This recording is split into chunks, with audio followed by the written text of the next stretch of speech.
Good evening, everyone. Lots of friends and family in the audience. A big warm welcome. Warm welcome to a chief guest, RBI.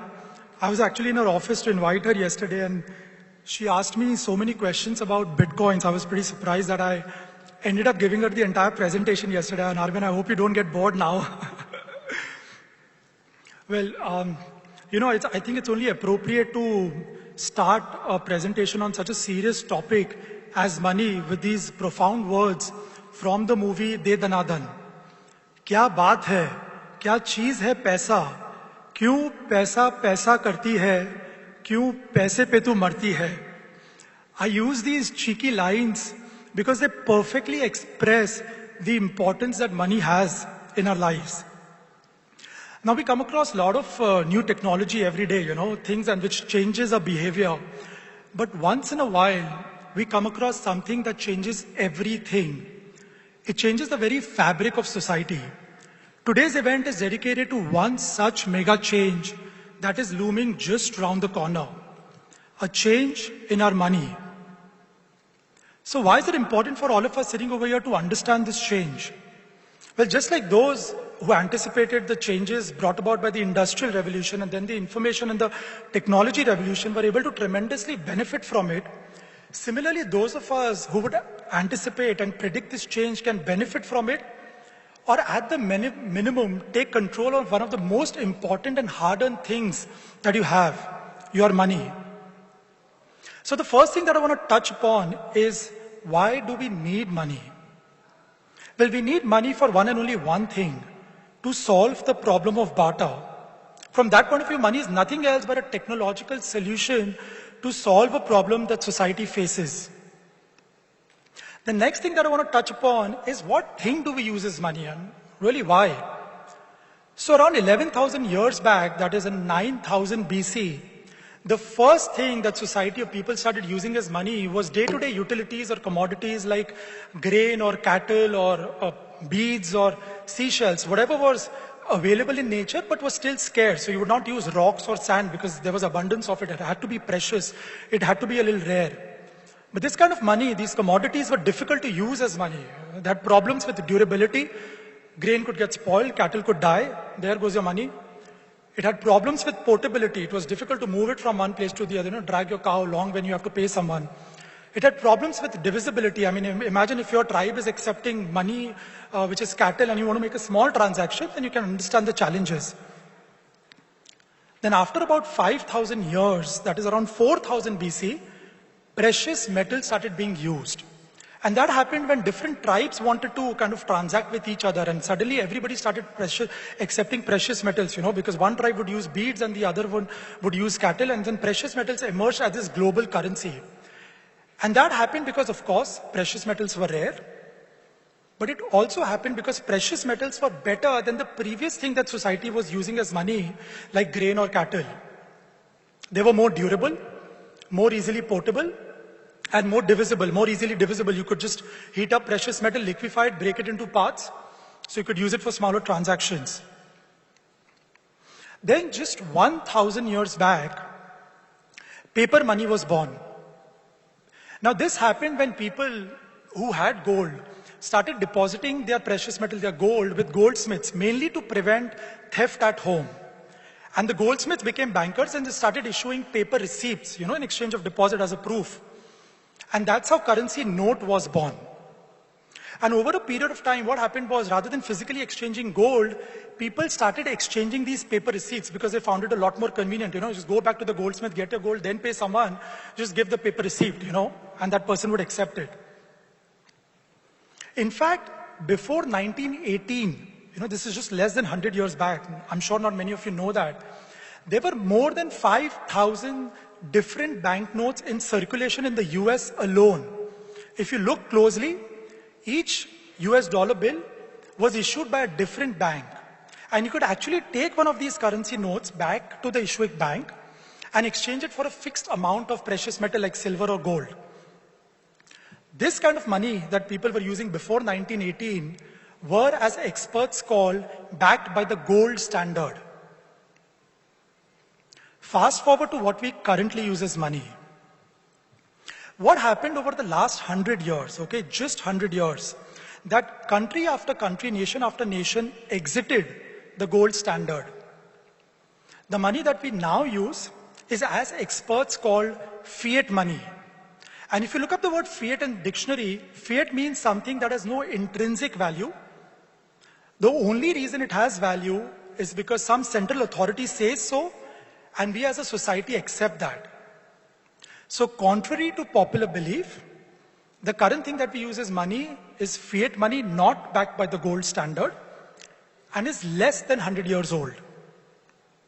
So let's see if there is any scope for improvement in the current thing that we use as money, fiat money. So the first thing that I want to talk about is portability. Now, until recently, money was extremely physical in nature. If I had to make a transaction, I would physically give you money. And because money itself would move from me to you, we would not need a third party to confirm this transaction. But in the last few decades, we increasingly transfer money over electronic networks. Now, with electronic money, there is a problem because the money does not physically move from me to you.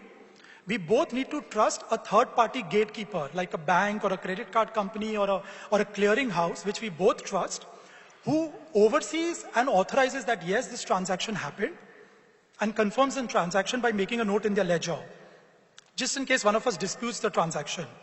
Now, what has happened is, because most of money is being transferred over these electronic networks over the last few decades, these electronic network companies have become extremely powerful.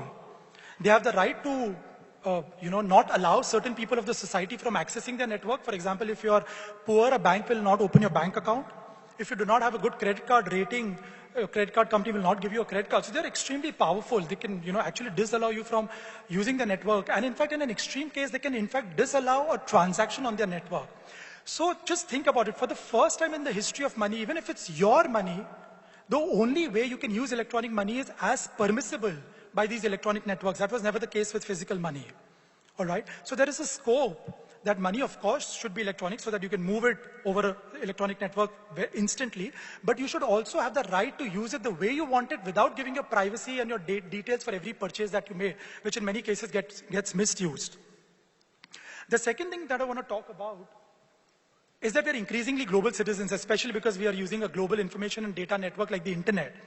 But our currencies are extremely national in nature, which makes it very easy for us to transact, people from within the same country, but makes it extremely difficult to transact with people outside the country. And even when you can do that, I mean, if you're among the lucky few who has an international credit card or an overseas bank account, even when you do that, you have to pay a tax, a kind of a fee to these money exchangers. Now, this can vary anywhere between 0.5% if you're a large corporate or you want to do a large transaction, to anywhere more than 15% if you're a simple worker in Dubai who wants to send money back home to your family every month.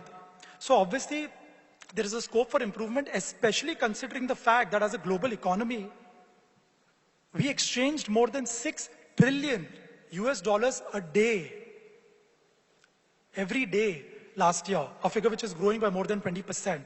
So there's a scope for having a global currency for increasingly global citizens. The third thing that I want to touch upon is that the money that we currently use, fiat money, is susceptible to hyperinflation. Now, what is that? Fiat money for the first time is basically unlimited in supply and free to create. The only way supply is created, it's made rare, is artificially by the central bank and the government of the nation by their monetary policy. But once in a while, sometimes for good reasons and sometimes for bad reasons, the government needs to create a lot of money, maybe to fund a war or to kickstart an economy from depression, and sometimes when the elections are coming for populist measures.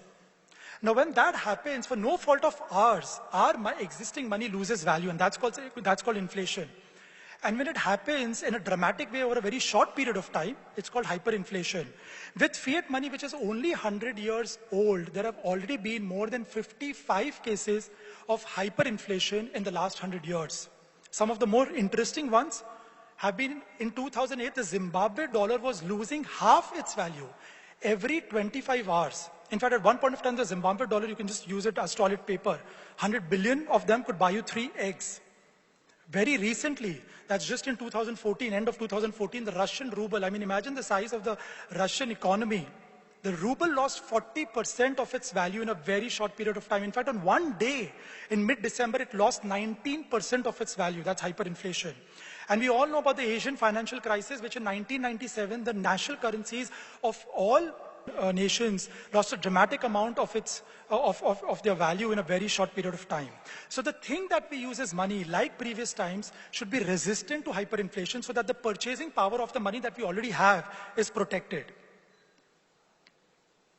In Jan 2009, an anonymous person by the name of Satoshi Nakamoto invented what is widely acclaimed to be as big as the invention as the internet itself, if not bigger. He invented, any guesses? Bitcoins. So let me explain why Bitcoin is the best kind of money, better than any previous form of money. The first thing, Bitcoin is the first kind of money which has the benefits of both electronic and physical money. Just like electronic money, you can instantly transfer Bitcoins from anywhere to anywhere in the world over the internet. But like physical money, you do not need for a Bitcoin transaction a third-party gatekeeper, and that's because of the brilliant technology at the back end. Which means with Bitcoins, even though it's electronic and it's digital, you have the right to spend it without giving your data, without giving your privacy, and without allowing anybody else to tell you whether that transaction can happen or no.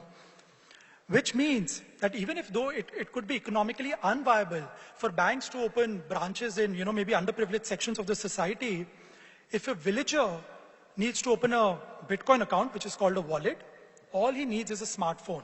And he can open a Bitcoin account within seconds. And then he has the power of an international credit card and an overseas bank account and can pay anyone in the world with the palm of his hands. Bitcoin truly has the potential to leapfrog and bank the unbanked, especially in developing countries. Second, Bitcoin is a global currency. Now, Bitcoin's backend technology is something similar to the internet, all right, which means no country, company, or organization owns it, which means as a country, no country should have a problem in accepting Bitcoins as a form of currency, as a form of global currency, or as a payment method, because they do not have to depend upon a rival country like the way we depend upon the US dollar right now. And in fact, in today's paper, they're talking about the US Fed taking some decisions which could create problems over here. We don't have to depend upon that with Bitcoin because no country controls it. It also means that since no one controls it, no one can shut it down, just like the way no one can shut down the internet. Even if you ban it, you cannot shut it down, which means Bitcoin is robust and it's truly global. The third thing, any form of money in history needs to be precious and rare. Bitcoin software makes sure that Bitcoin is rare as well, which means there will only be 21 million Bitcoins that will ever be created by the Bitcoin network. 13 million of them have already been created. And so as the supply is fixed and the demand keeps increasing, the price of Bitcoin will go up just like the way it has in the past, which means Bitcoin is resistant to inflation or other hyperinflation, just like the way precious metals are. So people confuse this, when I say that only 21 million Bitcoins are going to be created, people confuse this that, 21 million and then there are billions of people in the world. So, how will there be enough Bitcoins for circulation, right? Very valid question. Well, let me explain. Just like if the value of gold would be less and I had to do a transaction, I would exchange kilograms of gold, right? But as the value of gold goes up, you start using grams and milligrams and so on and so forth. But gold is physical, so you cannot really divide them into atoms and molecules. But Bitcoin is nothing else but a number. It's an electronic token, it's a number, which means it's infinitely divisible. In fact, already a Bitcoin is divisible up to the 8th decimal, not like the 2nd decimal, which we are used to with national currencies, up to the 8th decimal, which is fondly called a Satoshi, named after the founder. Which means when you own one Bitcoin, you actually own 100 million Satoshis. So don't worry, there will always be enough Bitcoins for circulation. So now that you've had a brief introduction about Bitcoin, so what? Nobody really uses Bitcoins, so why should you bother? Let's check the assumption that nobody really uses Bitcoins. So Bitcoin's trading volume and Bitcoin exchanges worldwide touched $23 billion at the end of 2014, a jump of 50% over the year before. VC investment in Bitcoin companies is pouring in, touching $500 million. One of the world's largest banks, Citibank's ex-CEO, not some top manager, ex-CEO and the New York Stock Exchange investing $75 million in a Bitcoin company, Vikram Pandit. Vikram Pandit goes on to say that Bitcoin has the potential to change the world. You can imagine what the future of banking will look like. Most recently, on 10th March, just less than 2 weeks back, do you know about PayPal? One of the world's largest payment companies. The founders of PayPal, eBay, Expedia, and a lot of other influential people investing $116 million in a Bitcoin startup. This just happened 2 weeks back. Billion-dollar companies are already accepting Bitcoins, especially in the US. The most recent and the biggest being Microsoft, which accepts Bitcoins on its US website for Xbox points. Small and medium-sized merchants are not far behind.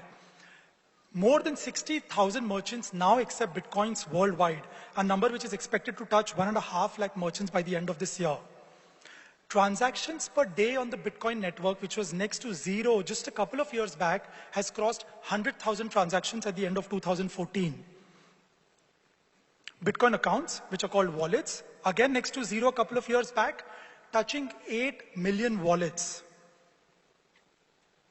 And Bitcoin ATMs are springing up worldwide. Bitcoin ATM is just like a regular ATM where you can walk up, transfer Bitcoins from your smartphone and get local cash. More than 320 at last count. And Bitcoin is legal, contrary to popular belief, but I'll leave this for our next celebrity speaker, Nishit Bhai, to talk about it. And so what do other people are thinking about Bitcoins? The chairman of the Federal Reserve Bank of India says that virtual currencies hold long-term promise. Richard Branson has said that it's a bold technology. Eric Schmidt, CEO of Google, has called it a remarkable achievement. Peter Thiel, founder of PayPal, says that Bitcoin is the first kind of money that has the potential to change the world.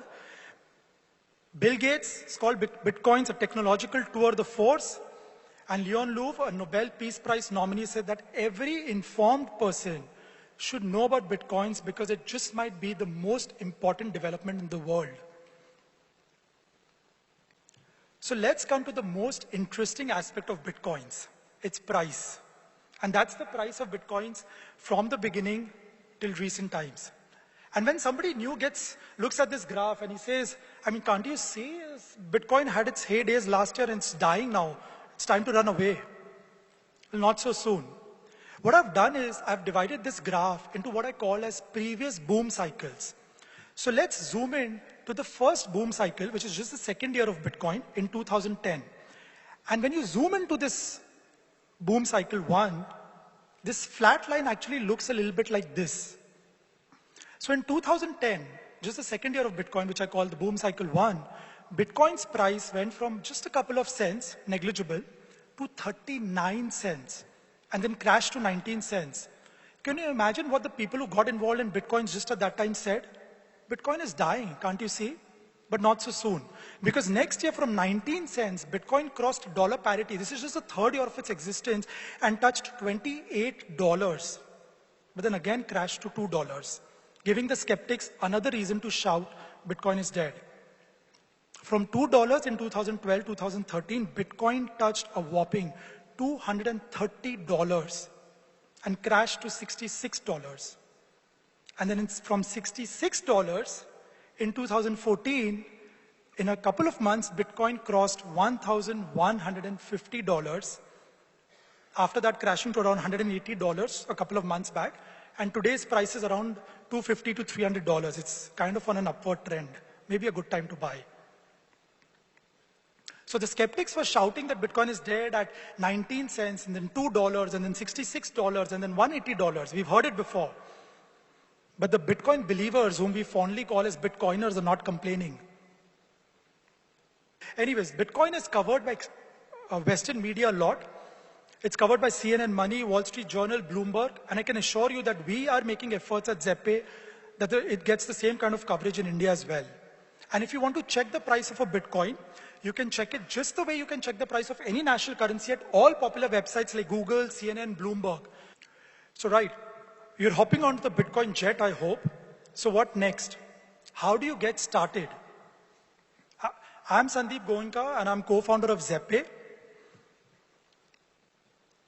And I'm happy to announce that Zeppe won the best new Bitcoin company at Coin Agenda 2014, which is a big Bitcoin event that happens every year in Vegas. And we won among worldwide companies.